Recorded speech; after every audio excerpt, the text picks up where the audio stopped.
Hello students. तो आज हम रीनल सिस्टम का लेक्चर नंबर 3 लेकर आ गए हैं। जैसा कि आप लोग को पता होगा, हम लेक्चर नंबर 2 में किडनी पर डिस्कस कर लिए थे और इस लेक्चर में हम रीनल सिस्टम का जो दूसरा ऑर्गन यूरेटर आता है उस पर डिस्कस करेंगे। उसके बाद ब्लैडर पर डिस्कस करेंगे। उसके बाद हम नेफ्रॉन पर डिस्कस करेंगे। नेफ्रॉन के बाद यदि टाइम बचे तो हम एक दो जो होता है फंक्शन किडनी का उस पर डिस्कस करेंगे। तो आप लोग इस वीडियो को पूरा तरह से देखिए। यदि आप लोग को कोई भी प्रॉब्लम हो तो जस्ट कमेंट कीजिए, आपका रिप्लाई तुरंत दिया जाएगा इधर से। और आप लोग को हम बता दें कि यदि इस लेक्चर का आप लोग को पीडीएफ चाहिए तो आप लोग कमेंट बॉक्स में इसका दीजिए और आप लोग को जो भी होता है पीडीएफ वो प्रोवाइड कर दिया जाएगा। चलिए आगे आप लोग इस वीडियो में बने रहिए, आप लोग को पूरा बताया जाएगा इस वीडियो में। जैसा कि आप लोग देख सकते हैं यहाँ पे किडनी हम पिछले वीडियो में डिस्कस कर दिए थे। उसके बाद आप लोग यहाँ पर देख सकते हैं किडनी के बाद जो दूसरा ऑर्गन आता है वो ब्लैडर है। यहाँ पर आप लोग देख सकते हैं किडनी के बाद जो दूसरा ऑर्गन यूरेटर है, सॉरी यूरेटर। यूरेटर पर इस वीडियो में हम डिस्कस करने वाले हैं। तो आप लोग यहाँ पर देख सकते हैं, देखिए यूरेटर। यूरेटर इसकी संख्या ह्यूमन बॉडी में 2 होती है और ये जो होता है मस्कुलर ट्यूब होता है। ये एक प्रकार का मस्कुलर ट्यूब है। उसके बाद आप लोग यहाँ पर देख सकते हैं ureter connected kidney to bladder. ये जो है यूरेटर किडनी को कनेक्ट करता है ब्लैडर से। ये जो है ब्लैडर है, किडनी को ब्लैडर से कनेक्ट करता है। आप लोग यहाँ पर देख सकते हैं ये एक मस्कुलर ट्यूब है और यह यूरेटर किडनी को ब्लैडर से कनेक्ट करता है। ये आप लोग यहाँ पर देख सकते हैं। उसके बाद ये देखिए यहाँ पर इसका साइज 25 सेंटीमीटर है। जैसे इसोफेगस का साइज जो है 25 सेंटीमीटर होता है, उसी तरह साइज इसका यूरेटर का जो है 25 सेंटीमीटर है। आप लोग को इस वीडियो में हम सभी डायग्राम के साथ सभी फंक्शन बताने वाले हैं। तो आप लोग इस वीडियो को अंत तक देखिए। आइए तो आप लोग को हम आगे बताते हैं। देखिए आगे, लेयर ऑफ यूरेटर। यूरेटर का कितने लेयर है तो आप लोग यहाँ पर देख सकते हैं। यूरेटर का टोटल लेयर 3 होता है। यहाँ पर देखिए आप लोग 3 लेयर इन यूरेटर। यूरेटर में जो होता है 3 लेयर होता है। यहाँ पर इसका कटिंग करके बताया गया है। तो आप लोग यहाँ पर देखिए, फर्स्ट आउटर, दूसरा मिडिल, तीसरा इनर। आउटर लेयर जो होता है किडनी का वो फाइब्रस लेयर से बना होता है। यहाँ पर थोड़ा मिस्टेक टाइप ही है तो आप लोग कोऑपरेट कीजिए। आउटर लेयर जो होता है फाइब्रस लेयर होता है और मिडिल लेयर जो होता है स्मूथ लेयर होता है। यहाँ पर देखिए आप लोग, आउटर लेयर, ये आउटर जो दिया गया है वो फाइब्रस लेयर से बना होता है और मिडिल लेयर जो है इसमें दो ही दिया गया है, इनर और आउटर। आउटर लेयर जो फाइब्रस लेयर से बना होता है और मिडिल लेयर स्मूथ लेयर से बना होता है। उसके बाद जो इनर लेयर है, ये अंदर वाले इनर लेयर मस्कुलर लेयर से बना होता है। मॉस्को मॉस्को लेयर से बना होता है। उसके बाद आप लोग यहाँ पर ध्यान से देखिए अगला टॉपिक क्या है। देखिए यूरेटर हैज 3 नेयरिंग। नैरो जहाँ पर मूव होता है वह है, यहाँ पर दिया गया यूरेटर हैज 3 नेयरिंग। पहला वेयर कनेक्शन विथ किडनी, दूसरा narrowing where iliac vessels crossed ureter, where ureter connected with bladder. यहाँ पर आप देख सकते हैं वेयर कनेक्शन विथ किडनी। आप लोग को यहाँ पर हम बता दें कि किडनी का जो, जहाँ पर किडनी, यहाँ पर आप लोग देख सकते हैं यहाँ पर एक नैरो है, मुड़ा हुआ संरचना। यहाँ पर जो किडनी स्टार्टेड कनेक्टेड होता है किडनी से, उसके बाद यहाँ पर जो ब्लैडर कनेक्ट होता है वहाँ पर, और यहाँ पर इलियक वेसल्स एक होता है। यहाँ पर जो नहीं दिया गया इस स्ट्रक्चर में, यहाँ पर एक इलियक वेसल्स होता है। तो यूरेटर के पास 3 नेयरिंग होता है। तो आप लोग यहाँ पर देख सकते हैं तीनों का संरचना यहाँ पर दिया गया है। देख सकते हैं यूरेटर है 3 narrowing where connection with kidney, narrowing where iliac vessels crossed ureter, where ureter connected the bladder. तो आप लोग इस वीडियो को अंत तक बने रहिए। आप लोग को जितना बोला गया है उतना इस लेक्चर में आप लोग को प्रोवाइड किया जाएगा। और आप लोग को जहाँ भी कोई प्रॉब्लम हो आप लोग जस्ट कमेंट कीजिए, आप उनका आंसर दिया जाएगा।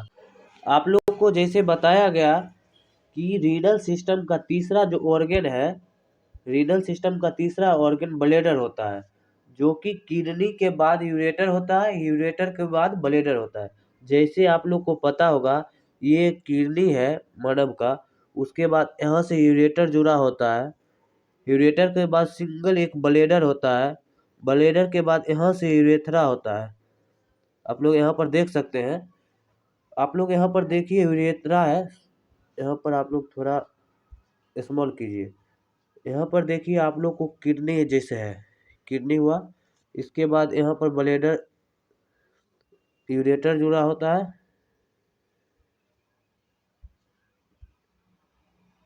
जैसे किडनी हुआ, किडनी के बाद ब्लैडर है, यूरेटर, उसके बाद यहाँ पर ब्लैडर होता है, एक टैंक रूप में होता है, इसके बाद यूरेथ्रा होता है, ये सब होता है। यहाँ पर आप देखिए रिजर्वायर टैंक यूरिन स्टोर, ये जो है एक टैंक के रूप में है, ये एक यूरिन स्टोर करता है, एक टैंक के रूप में है, ये यूरिन स्टोर करता है।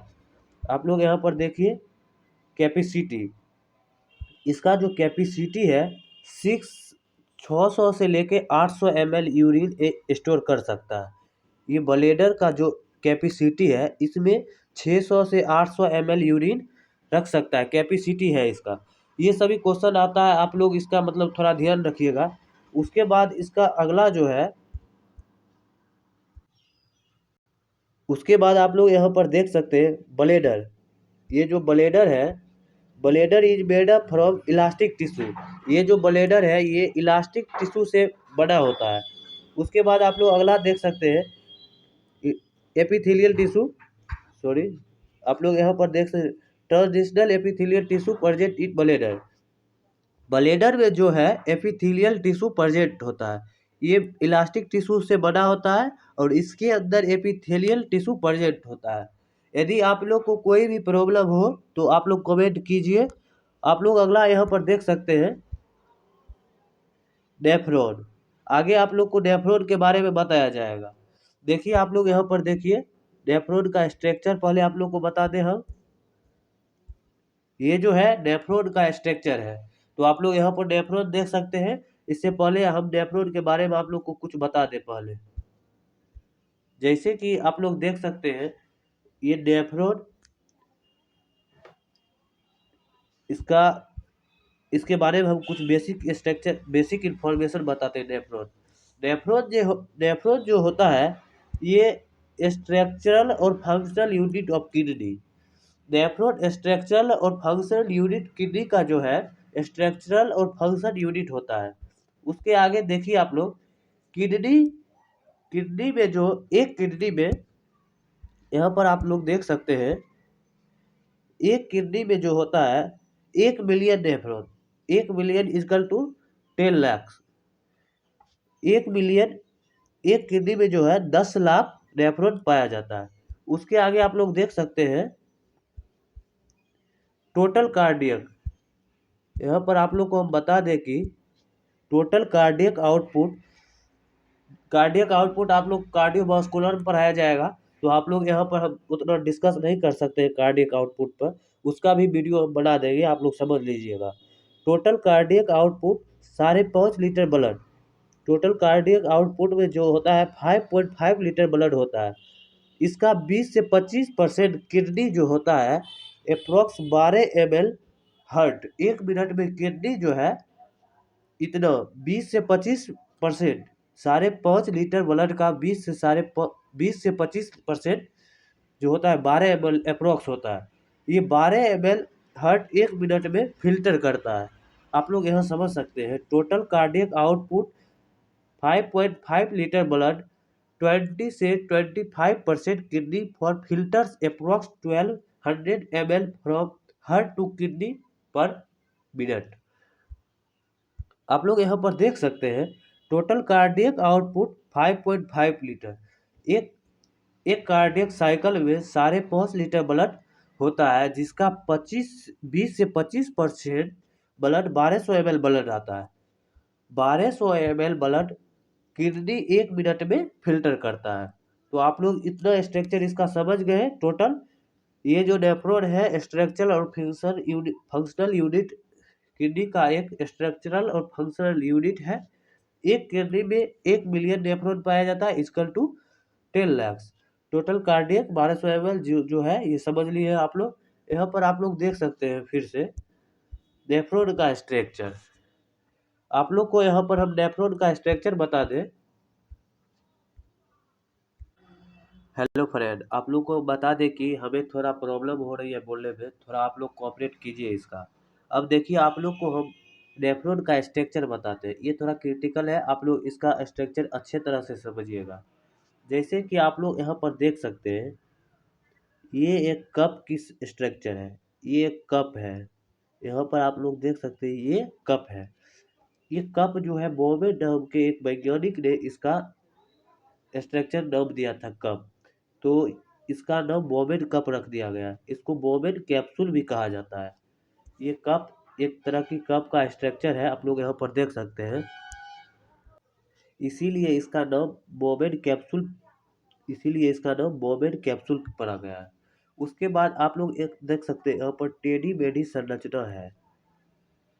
टेढ़ी मेढ़ी संरचना, आप लोग एक चीज जानते होंगे, जब कोई चीज पास होता है उसको प्रोक्सिमल नाम से बताया जाता है, और जब कोई दूर होता है उसे डिस्टल नाम से बोला जाता है। आप लोग यहाँ पर देख सकते हैं ये टेढ़ी मेढ़ी संरचना है, कॉन्वुलेटेड।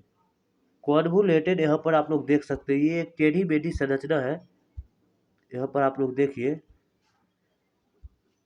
ये टेढ़ी मेढ़ी जो संरचना है, इसलिए उसको कॉन्वुलेटेड कहा जाता है। और ये एक ट्यूब है, इसीलिए इसको प्रोक्सिमल कॉन्वुलेटेड ट्यूब कहा जाता है, PCT। इसको शॉर्ट फॉर्म में PCT बोला जाता है। यहाँ पर आप लोग देखिए एक कप का स्ट्रक्चर है, ऊपर में जितना चीज है ये सभी एफरेंट इफरेंट इस सभी आप लोग को बताया जाएगा कुछ ही देर में। आप लोग पहले इसका स्ट्रक्चर समझिए। मोमेंट कैप्सूल समझ गए, उसके बाद आप लोग PCT समझ गए। उसके बाद आप लोग देखिए इसको लूप ऑफ हेनले बोला जाता है। ये एक हेनले की स्ट्रक्चर है, इसलिए इसका ये एक लूप है। सॉरी, ये एक लूप है जिसको हेनले वैज्ञानिक ने इसका स्ट्रक्चर दिया था, इसीलिए इसका नाम लूप ऑफ हेनले दिया गया है। आप लोग यहाँ पर देख सकते हैं ये नीचे की ओर आता है, मतलब डिसेंडिंग ऑर्डर में है, और ये असेंडिंग ऑर्डर में है, इसलिए इसका DLOF descending loop of Henle, इसको डिसेंडिंग लूप ऑफ हेनले के नाम से बोला जाता है। आप लोग यहाँ पर देख सकते हैं। उसके बाद ये ऊपर की ओर आ रहा है, असेंडिंग ऑर्डर में आ रहा है, इसलिए इसको ALOH कहा जाता है, असेंडिंग लूप ऑफ हेनले बोला जाता है। इसके बाद आप लोग देखिए ये थोड़ा कप से जो दूर है, ये ट्यूब कॉन्वुलेटेड ट्यूब, यहाँ पर भी थोड़ा टेढ़ी मेढ़ी स्ट्रक्चर है। यहाँ पर आप लोग देख सकते हैं ये थोड़ा दूर है, इसीलिए इसको डिस्टल नाम दिया गया है, डिस्टल कॉन्वुलेटेड ट्यूब। ये एक टेढ़ी मेढ़ी स्ट्रक्चर को कॉन्वुलेटेड बोला जाता है, और ये दूर है इसलिए इसको डिस्टल बोला गया, डिस्टल कॉन्वुलेटेड ट्यूब। अब आगे आप लोग यहाँ पर देखिए ये एक डक्ट है, जो कि ये टोटल जितना भी इसमें और मतलब आता है चीज, उसको कलेक्ट करके यह बाहर फेंकता है। और आप लोग को बता दें कि ये जो एफरेंट आर्ट्यूल्स है, सॉरी ये कलेक्टिंग डक्ट हो गया, ये कलेक्टिंग डक्ट कलेक्ट करके इसको बाहर की ओर निकालता है।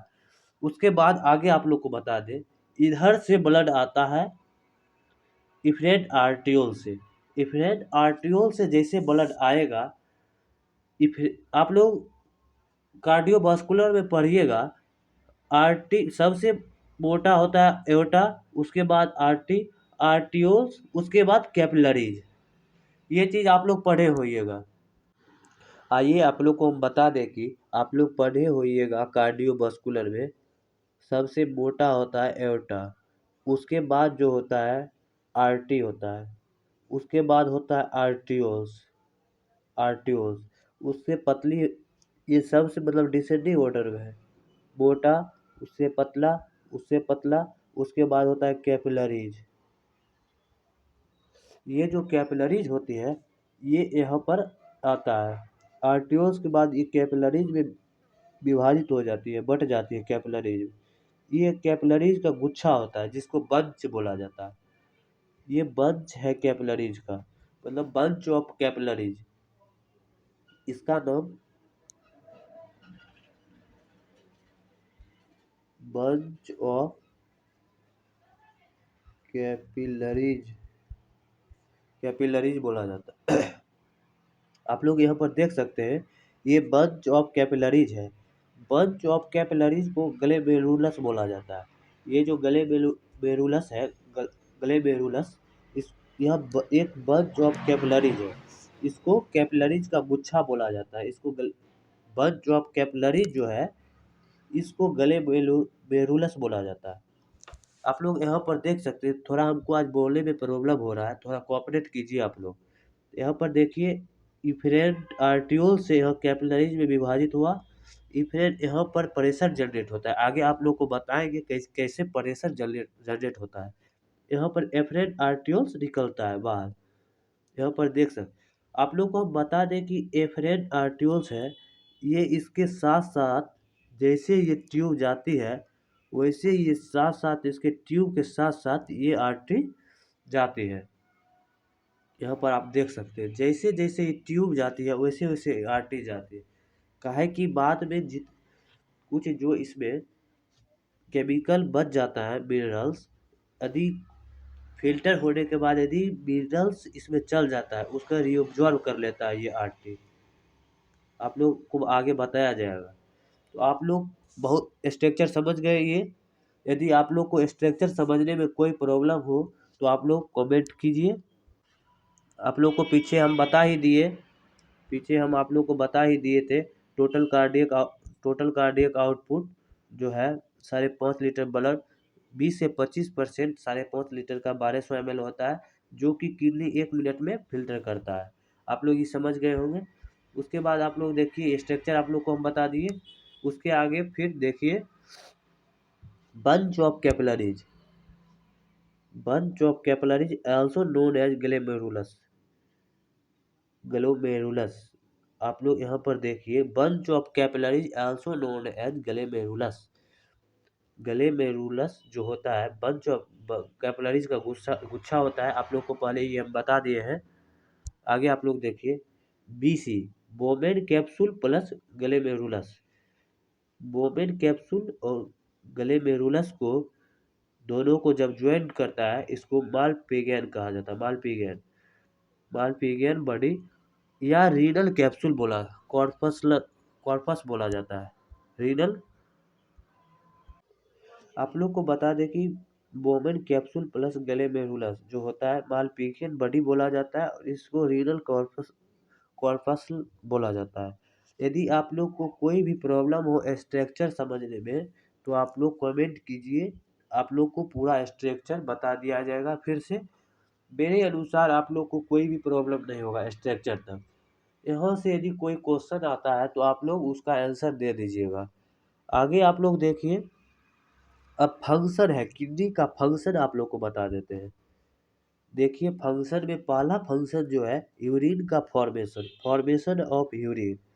यूरिन फॉर्मेशन में आप लोग को बता दें कि यूरिन फॉर्मेशन में तीन तीन टाइप होता है। इसका यूरिन फॉर्मेशन का तीन जो होता है प्रोसेस, तीन तरफ। एक फिल्ट्रेशन होता है, दूसरा रीअब्जॉर्प्शन होता है, तीसरा सिक्रेशन होता है। एक्सक्रेशन उसको बोला जाता है। फिल्ट्रेशन, रीअब्जॉर्प्शन, सिक्रेशन या एक्सक्रेशन। उसके बाद आप लोग यहाँ देख सकते हैं यूरिन फॉर्मेशन में डायग्राम में भी बताया गया है। पहला जो है ये पहला फिल्ट्रेशन है, उसके बाद दूसरा रीअब्जॉर्प्शन होता है, उसके बाद तीसरा जो है सिक्रेशन होता है। आप लोग यहाँ पर देख सकते हैं। आप लोग को बहुत डीपली तरह से पढ़ाया जाएगा। आगे आप लोग देखिए फिल्ट्रेशन। आप लोग को फिल्ट्रेशन के बारे में बताया जाए। ये जो फिल्ट्रेशन है आप लोग यहाँ देख सकते हैं यूरिन फॉर्मेशन का टोटल तीन प्रोसेस होता है। यहाँ पर आप लोग देख सकते हैं यूरिन जो फॉर्मेशन होता है उसका 3 यूरिन फॉर्मेशन का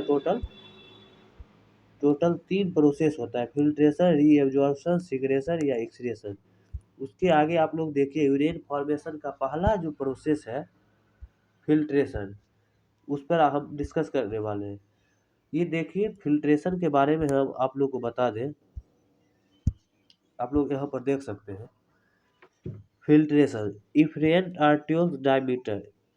आप लोग को हम बता दें कि ये जो इफरेंट आर्ट्यूल्स है इसका जो डायमीटर होता है, डायमीटर बीच का ल्यूमेन जो होता है थोड़ा ज़्यादा होता है इसके तुलना में। एफरेंट आर्ट्यूल्स की तुलना में जो होता है इफरेंट आर्ट्यूल की जो ल्यूमेन डायमीटर होता है उसका कुछ ज़्यादा होता है और एफरेंट आर्ट्यूल का कम होता है डायमीटर।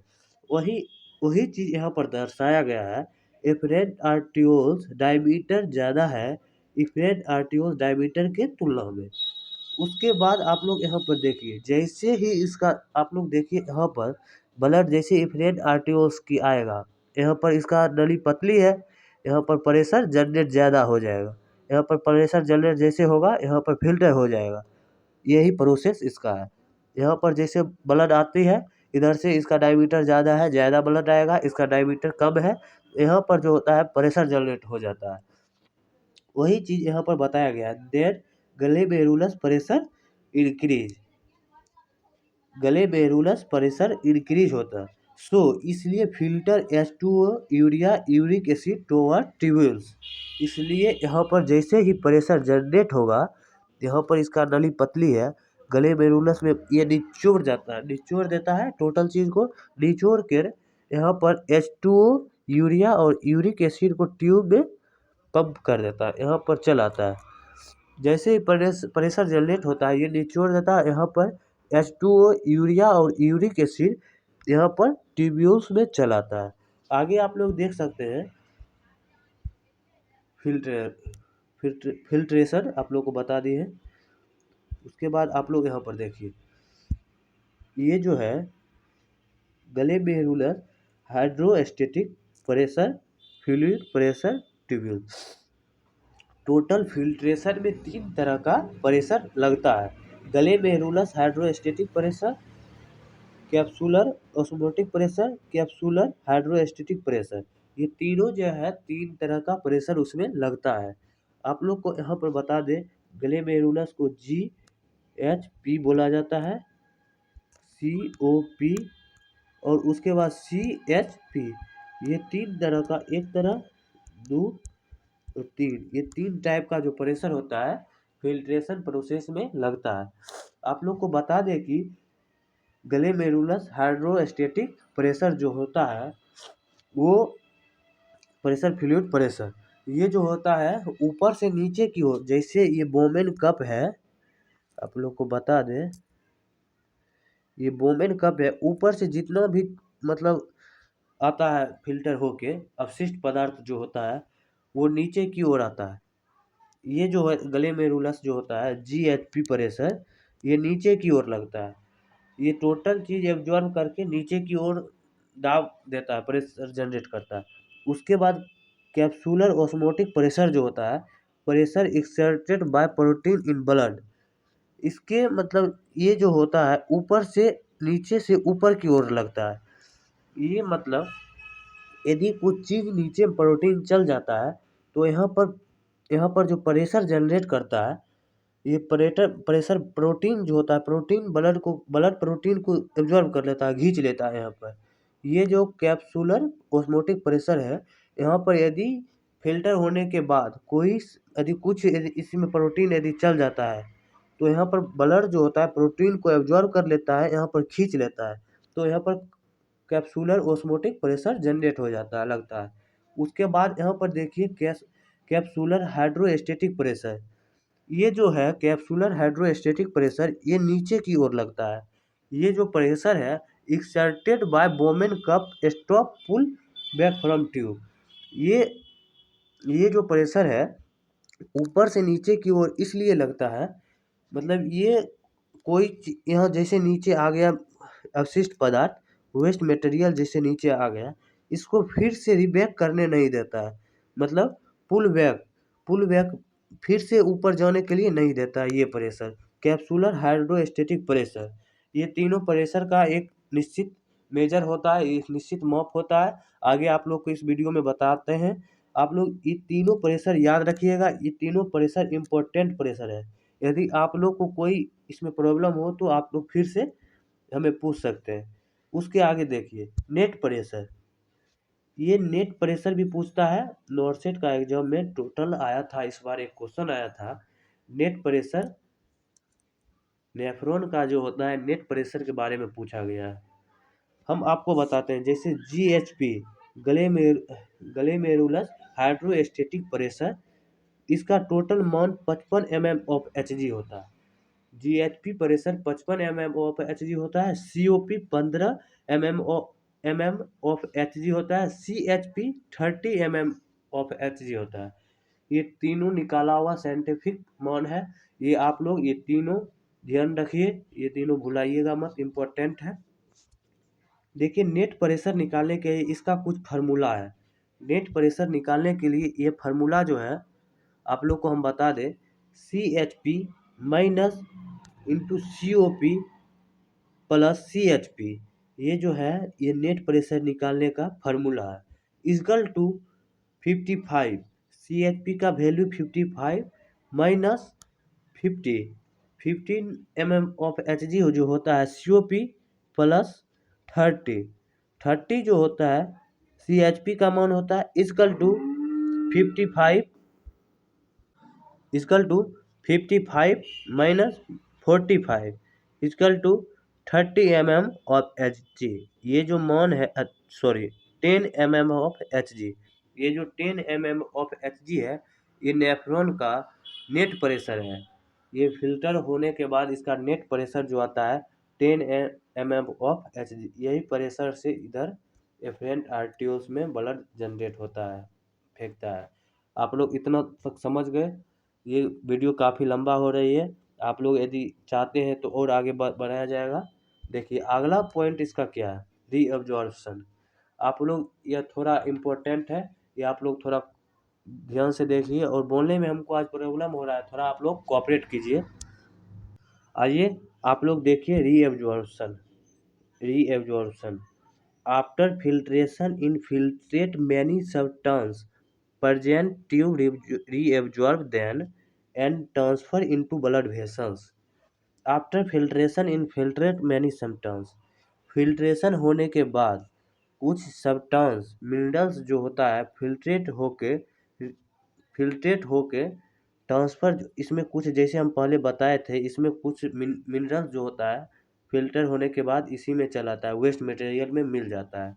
और आप लोग को एक चीज़ और बताए थे, इफरेंट आर्टरीज जो होता है इसी के साथ साथ घुमा होता है। आप लोग को बता दें कि after filtration infiltrate many substance present tube reabsorb, tube में जो है सब्सटेंस मिनरल्स जो है ये रीअब्जॉर्ब करके ब्लड वेसल्स में ट्रांसफ़र हो जाना ही रीअब्जॉर्प्शन कहलाता है। मतलब जो भी मिनरल्स वेस्ट मटेरियल के साथ ट्यूब में आ गया है उसका रीअब्जॉर्प्शन करके ये आर्टरी रीअब्जॉर्ब कर रहता है। इफरेंट आर्टियोस रीअब्जॉर्ब करने के बाद ब्लड वेसल्स में इसको ब्लड वेसल्स में ले लेता है।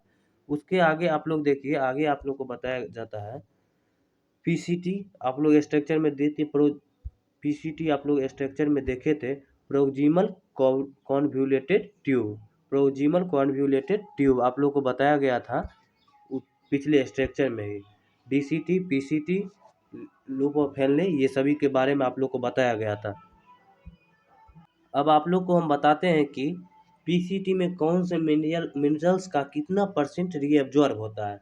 तो आप लोग ध्यान से यहाँ पर देखिए, यहाँ पर ग्लूकोज 100%, इम्यूनो एसिड 100%, वाटर 60 से लेकर 70% यहाँ PCT में रीअब्जॉर्ब हो जाता है। आप लोग को बता दें कि PCT में ही सबसे ज़्यादा रीअब्जॉर्प्शन होता है। आगे आप लोग देखिए सोडियम 65 से लेकर 70% इसमें रीअब्जॉर्ब होता है। क्लोरीन 70%। उसके बाद आप लोग देखिए बाइकार्बोनेट आयन जो है ये 70% यहाँ पर होता है।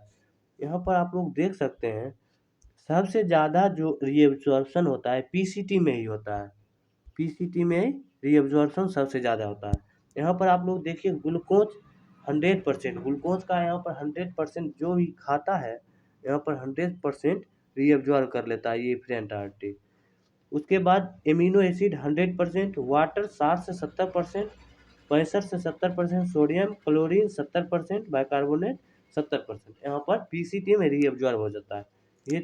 ये सभी डाटा आप लोग याद रखिए। उसके आगे आप लोग देखिए descending loop of Henle, DLOH। आप लोग यहाँ पर देखिए, यहाँ पर जो सॉल्यूट होता है, सॉल्यूट यानी मिनरल्स जो होता है, सोडियम पोटासियम ये सभी जो होता है, यहाँ पर आप लोग देख सकते सॉल्यूट रीअब्जॉर्प्शन नहीं होता है। सोल्यूट सोल्यूट में सोडियम पोटासियम इटीसी जो आता है, यहाँ पर इसका रीअब्जॉर्प्शन नहीं होता है। डिसेंडिंग लूप ऑफ हेनले में केवल H2O का रीअब्जॉर्प्शन होता है। आप लोग इसका ध्यान रखिएगा। DLOH descending loop of Henle में सॉल्यूट का रीअब्जॉर्प्शन नहीं होता है। सॉल्यूट यानी सोडियम पोटासियम जो होता है ETC, ये सभी सॉल्यूट में आता है। यहाँ पर डिसेंडिंग लूप ऑफ हेनले में सॉल्यूट रीअब्जॉर्प्शन नहीं होता है, यहाँ पर केवल H2O का रीअब्जॉर्प्शन होता है। आगे आप लोग देखिए, यहाँ पर सॉल्यूट रीअब्जॉर्प्शन ALOH, यहाँ पर आप लोग देखिए एसेंडिंग थोड़ा ये इरेज कर लेते हैं, ascending loop of Henle ALOH solute reabsorption यहाँ पर होता है। असेंडिंग लूप ऑफ हेनले जो होता है, यहाँ पर जो सॉल्यूट का रीअब्जॉर्प्शन होता है, जो सोडियम पोटासियम कैल्शियम ये सभी यहाँ पर रीअब्जॉर्ब हो जाएगा। और यहाँ पर H2O वाटर का जो है रीअब्जॉर्प्शन नहीं होता है। आप लोग इसका थोड़ा ध्यान रखिएगा। उसके बाद DCT, यहाँ पर देख सकते हैं DCT डिस्टल कॉन्वुलेटेड ट्यूब। उसके बाद देखिए सबसे पहले कप आता है, उसके बाद आता है PCT, उसके बाद आता है descending loop of Henle, ascending loop of Henle, उसके बाद आता है DCT distal convoluted tube. Distal convoluted tube में जो है सोडियम 5 से 10% इसमें रीअब्जॉर्ब होता है। कैल्शियम जो क्लोरीन जो है 5 से 10% यहाँ पर रीअब्जॉर्ब होगा। उसके बाद आप लोग यहाँ पर देख सकते हैं, उसके आगे जो है, आगे आप लोग देखिए कैल्शियम 5 से 10%, H2O मिनिमम होता है, कम से कम यहाँ पर होता है रीअब्जॉर्ब। एक आप लोग एंडोक्राइन सिस्टम में आप लोग पढ़िएगा, एंडोक्राइन सिस्टम में ADH हार्मोन के बारे में बताया जाएगा। आप लोग को ADH हार्मोन के बारे में बताया जाएगा। ADH एंटी डाययूरेटिक हार्मोन जो होता है, यहाँ पर DC में जो होता है, यदि ADH हार्मोन की यदि आप में हार्मोन बढ़ गया, इंक्रीज हो गया, तो यहाँ पर DCT में आपका H2O का रीअब्जॉर्प्शन इंक्रीज कर देगा। रीअब्जॉर्ब यदि ADH यदि इंक्रीज होता है, यदि आप टैबलेट भी खाते हैं ADH का, तो वाटर का जो होता है रीअब्जॉर्प्शन DCT में इंक्रीज कर देता है। आप ये थोड़ा इम्पोर्टेंट है, ये थोड़ा ध्यान में रखिए। उसके आगे आप लोग को हम बता दें, उसके आगे आता है CD collecting duct. Collecting duct में आप लोग देखते हैं CD collecting duct. Collecting duct में जो है H2O रीअब्जॉर्प्शन होता है, मिनिमम इसका होता है। यूरिया मिनिमम रीअब्जॉर्प्शन होता है। ये दोनों आप CD में होता है, कलेक्टिंग डक्ट में होता है। आप लोग ये थोड़ा ध्यान रखिए। आप लोग को यह लेक्चर बहुत काफ़ी लंबा हो गया है। यदि आप लोग को कुछ भी प्रॉब्लम हो तो आप सब स्टूडेंट कमेंट कीजिए जहाँ पर आप लोग का प्रॉब्लम हो। ये लेक्चर नंबर 3 था और अगला डे लेक्चर नंबर 4 होगा। हम चाहेंगे कि लेक्चर नंबर 4 में यह जो यूनिट है यह ख़त्म कर दें। हम चाहेंगे, यदि हो सकता है तो ख़त्म हो जाएगा, यदि नहीं होगा तो नहीं होगा। आप लोग को बता दें कि बहुत ही डीपली तरह से हम आपको बता रहे हैं। आपको यदि आप लोग यह देखते हैं वीडियो, यदि समझ जाते हैं तो आपको कहीं भी प्रॉब्लम नहीं होगा। नॉर्सेट एग्ज़ाम से लेकर सेंट्रल एग्ज़ाम से लेकर यूनिवर्सिटी एग्ज़ाम तक आपको कोई भी प्रॉब्लम नहीं होगा। थोड़ा आप लोग यदि नहीं समझेंगे तो वीडियो फिर से देखिए, स्किप थोड़ा भी मत कीजिए, सभी इम्पोर्टेंट है। और इसी के साथ चलिए, थैंक यू। आप लोग बने रहिए मेरे साथ।